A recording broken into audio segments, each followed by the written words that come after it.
पिताजी, आप तो बिल्कुल ठीक हैं। आपने तो संदेश भेजा था कि आप बहुत बीमार हैं।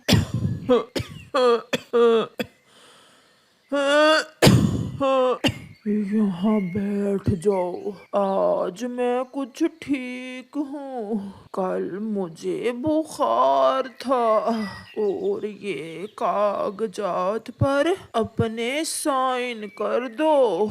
ये किस चीज के कागजात हैं पिताजी?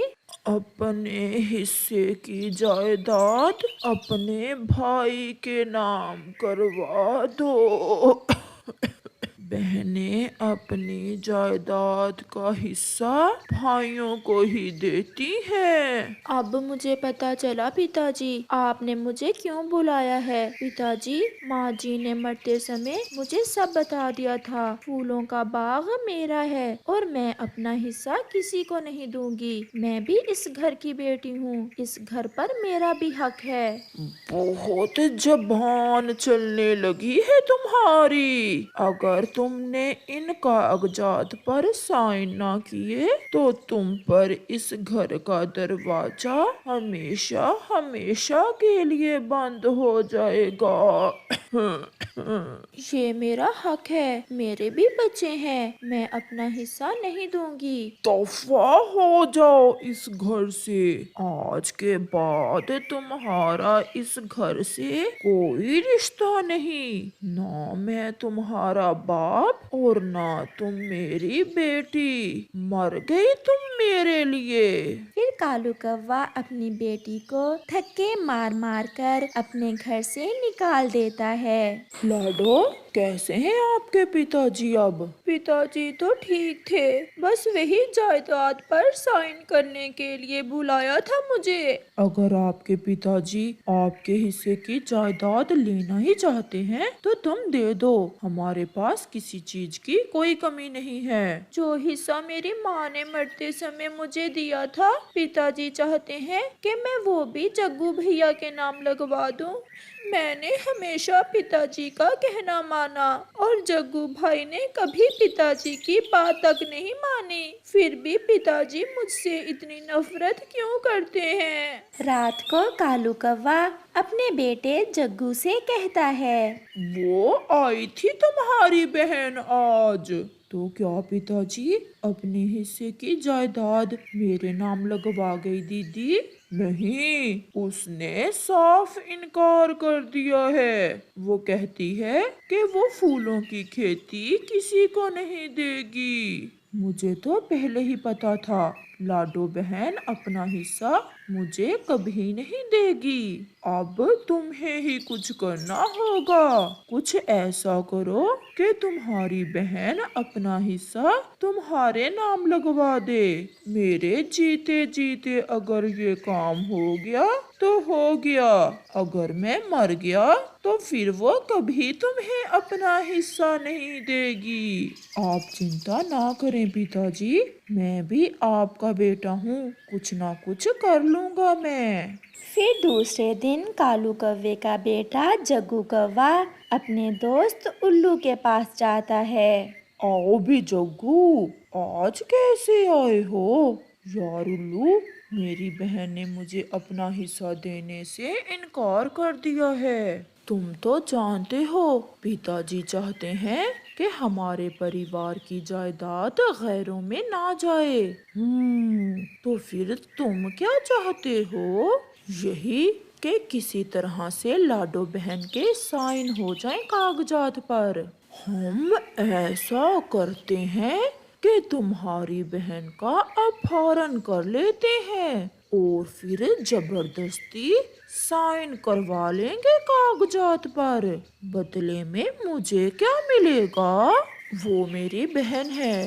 अगर घी सीधी उंगलियों से ना निकले तो उंगलियां टेढ़ी करना ही पड़ती हैं। तो फिर तुम्हारा हिस्सा तुम्हें मिल जाएगा। खेल शुरू करते हैं। फिर जग्गू कौवा उल्लू को साथ लेकर अपनी बहन के घर की तरफ जाता है। बहन लाडो, जल्दी चलो, जीजा जी का एक्सीडेंट हो गया है। उनके सर पर चोट आई है, जल्दी चलो। क्या जग्गू भैया, ये आप क्या कह रहे हैं? वो तो अभी अभी काम पर गए हैं। इतना समय नहीं है, जल्दी चलो, जाकर सब बताएंगे। फिर जग्गू और उल्लू लाडो को साथ ले जाते हैं और उसे उल्लू के घर ले जाकर एक रस्सी से बांध देते हैं। जग्गू भैया, आपने मुझे यहाँ रस्सी से क्यों बांध दिया है? आप तो कह रहे थे कि मेरे पति का एक्सीडेंट हो गया है। इन कागजात पर साइन करो। पिताजी ने प्यार से बात की थी, परंतु तुम नहीं मानी। हम अपनी जायदाद गैरों में नहीं जाने देंगे। अपनी बहन से ये सब भी कोई कर सकता है? ये मैं सोच भी नहीं सकती। मैं मर जाऊंगी, परंतु इन कागजात पर साइन नहीं करूंगी। फिर जग्गू अपनी बहन को मारता है, बहुत मारता है, और लाडो बेहोश हो जाती है। अब बस कर जाओ जग्गू, कहीं मर ही ना जाए। अगर ये मर गई तो पुलिस हमें पकड़ लेगी। बहुत जिद्दी है मेरी बहन। 2-4 दिन भूखी रही तो सब मान जाएगी। तुम चिंता ना करो। उल्लू मेरे मित्र, ध्यान रखना, कहीं मेरी बहन यहाँ से भाग ना जाए। तुम अब जाओ, चिंता ना करो, ये कहीं नहीं जाएगी, कल देखेंगे। फिर जग्गू अपने घर चला जाता है। क्या बना? क्या मान गई लाडो? पिताजी, मैंने उसे मारा भी, परंतु वो बहुत जिद्दी है। कहती है मर जाऊंगी, साइन नहीं करूंगी। तो फिर कल मुझे ही कुछ करना होगा। मैं देखता हूँ कि लाडो कैसे अपना हिस्सा मेरे बेटे जग्गू के नाम नहीं लगवाती। लाडो का पति अपनी पत्नी को पूरे जंगल में ढूंढता है, परंतु उसे अपनी पत्नी कहीं भी नहीं मिलती। मुझे तो उस कालू और जग्गू पर ही शक है, ये कुछ भी कर सकते हैं। मैंने तो लाडो से कहा था कि जायदाद के कागजात पर साइन कर दो, परंतु वो मान ही नहीं रही थी। हम बेटियां इतनी भी कमजोर नहीं हैं, क्यों हम अपना हिस्सा किसी को दें? मुझे पूरा विश्वास है लाडो को जग्गू ने उल्लू के घर में कैद करके रखा होगा। हम कल वहां जाकर देखेंगे। आखिरी बार मैं तुमसे बात करने आया हूँ।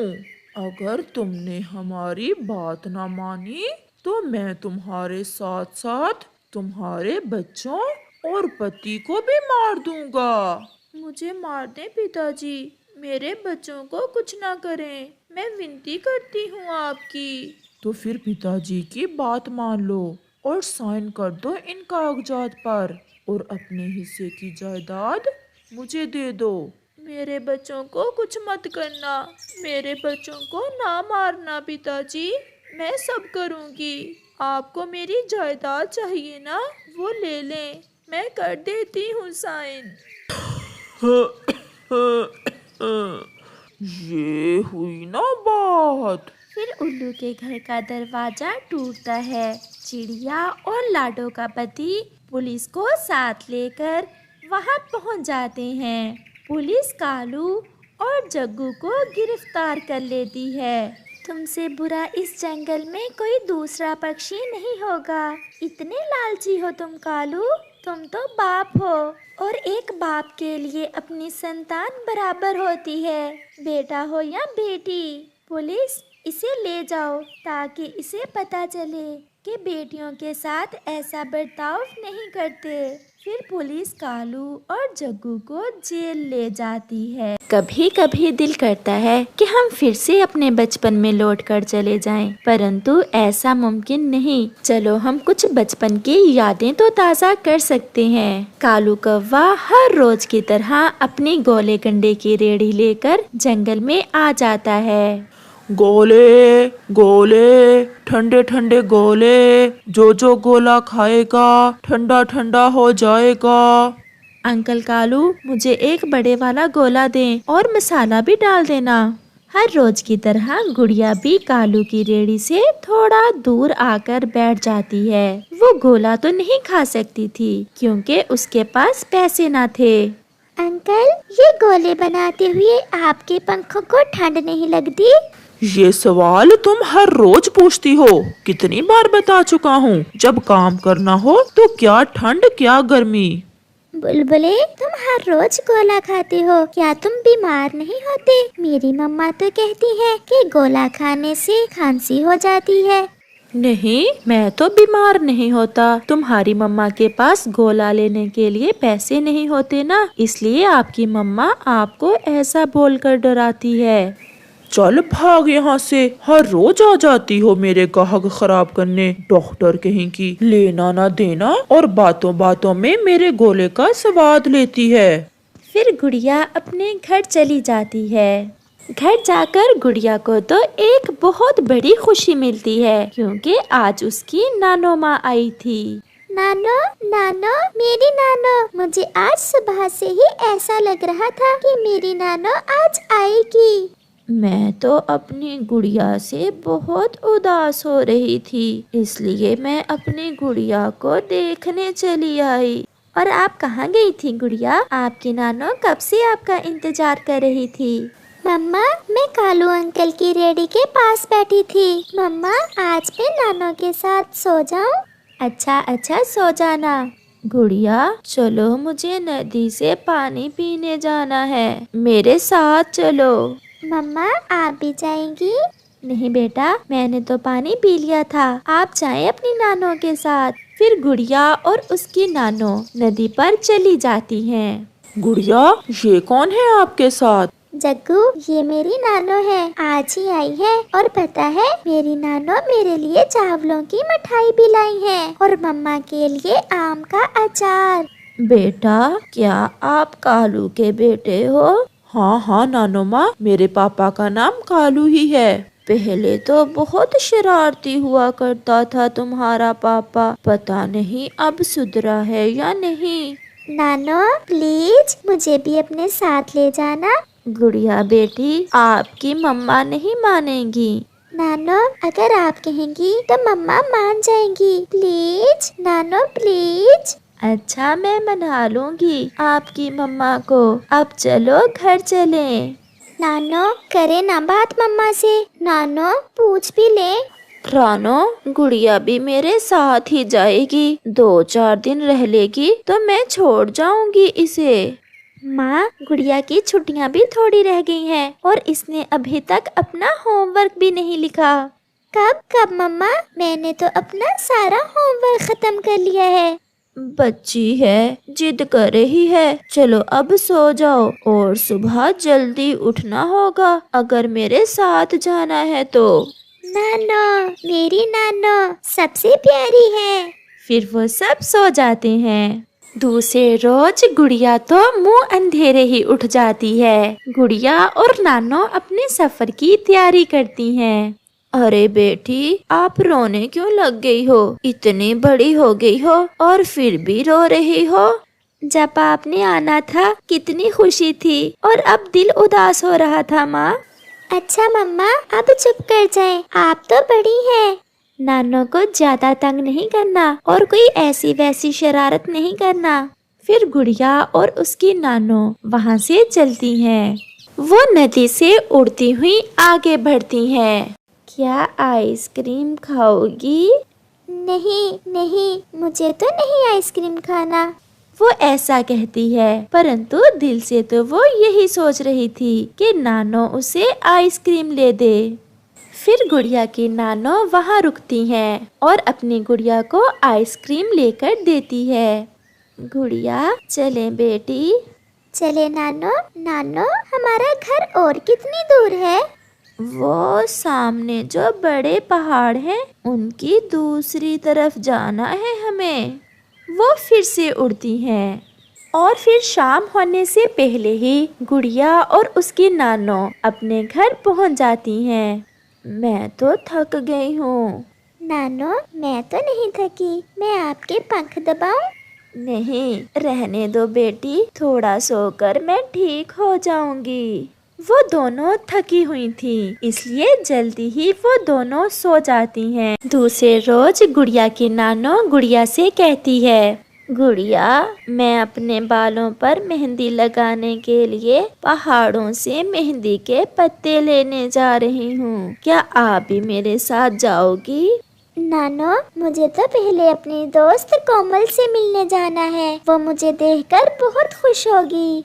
अच्छा, चली जाओ, पहले अपनी दोस्त से मिलाओ, हम फिर बाद में चली जाएंगी। फिर गुड़िया अपनी दोस्त से मिलने जाती है। गुड़िया जब भी अपनी नानों के पास आती तो कोमल से खेलती थी, इसीलिए वो कोमल के पास जाती है। मेरी दोस्त कोमल, मुझे पहचाना? मैं गुड़िया हूँ। मुझे पता है, परंतु इस बार मैं आपसे नहीं खेलूंगी क्योंकि मम्मा ने मुझे गरीब पक्षियों से खेलने से रोक रखा है।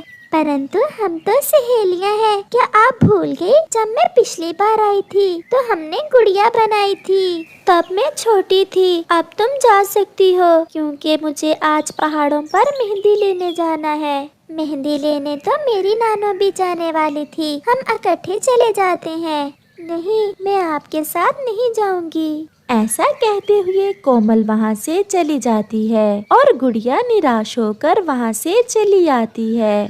गुड़िया, क्या बात है बेटी, तुम मुझे खुश नहीं लग रही हो? क्या खेल आई हो अपनी सहेली से? नहीं नानो, इस बार कोमल ने मुझसे खेला ही नहीं। वो कह रही थी कि माँ ने गरीब पक्षियों से खेलने से रोक रखा है। उसकी माँ भी ऐसी ही नखरे वाली है। चलो हम पहाड़ों पर चलते हैं मेहंदी लेने। मुझे भी नहीं ऐसी दोस्ती करना। मेरी दोस्त मेरी नानो जो है। फिर गुड़िया अपनी नानो के साथ पहाड़ों की तरफ जाती है। वो अभी पहाड़ों पर गए ही थे कि आसमान पर गहरे बादल छा जाते हैं और बारिश शुरू हो जाती है। गुड़िया और उसकी नानो ने मेहंदी के पत्ते तो तोड़ लिए थे, परंतु वो बारिश के रुकने का इंतजार करने के लिए एक पेड़ के नीचे बैठ जाती हैं। बचाओ, बचाओ, कोई मुझे बचाओ। नानो, ये आवाज कैसी है? आवाज तो मैंने भी सुनी है। फिर गुड़िया थोड़ा दूर देखती है तो उसे कोमल एक बड़ी शाख के नीचे दबी हुई दिखती है। गुड़िया तुरंत वहाँ जाती है। अरे कोमल, आप यहाँ कैसे फंस गई? फिर गुड़िया और उसकी नानो मिलकर कोमल को उस शाख के नीचे से बाहर निकालते हैं। मैं मेहंदी लेने आई थी। जब बारिश शुरू हुई तो मैं इस पेड़ के नीचे बैठ गई और फिर ये बड़ी शाख मेरे ऊपर गिर गई। अब बारिश थोड़ा कम हो गई है। चले नानो। गुड़िया, मुझे माफ कर दो मेरी दोस्त। मैंने आपसे इतना बुरा किया, आपसे खेला भी नहीं और आपने मेरी जान बचाई। कोमल बेटी, हम ठहरे गरीब पक्षी और आप अमीर। हमारी और आपकी दोस्ती नहीं बनती। ऐसे आप अमीर पक्षी हमारा बार बार दिल दुखाते हो। अब हमें जाने दो। फिर गुड़िया अपनी नानों के साथ चली जाती है, परंतु कोमल को ये एहसास हो जाता है कि उसने गुड़िया का कितना दिल दुखाया था। बारिश भी रुक जाती है। शाम को गुड़िया अपनी नानों के पास बैठी हुई थी कि कोमल अपनी मामा को साथ लेकर आ जाती है। गुड़िया, मेरी बेटी कोमल को माफ कर दो। इसे मैंने ही गरीब पक्षियों से खेलने से रोक रखा था, परंतु अब मेरी आंखें खुल गई हैं। मेरी बेटी, अगर आप मेरी बेटी को ना बचाती तो न जाने क्या हो जाता। गुड़िया, चलो बेटी, फिर से दोस्ती कर लो कोमल से। और कोमल बेटी, अब मेरी गुड़िया का दिल ना दुखाना। हम गरीबों के पास एक दिल ही तो होता है। फिर कोमल और गुड़िया एक दूसरे से खेलने लगती हैं और कोमल गुड़िया को अपने घर ले जाती है। जब आपकी छुट्टियों में आपकी नानो माँ आपके घर आया करती थी, तो क्या आप भी अपनी नानो माँ के साथ उनके घर जाया करते थे? प्यारे दोस्तों, हमें कमेंट करके जरूर बताना।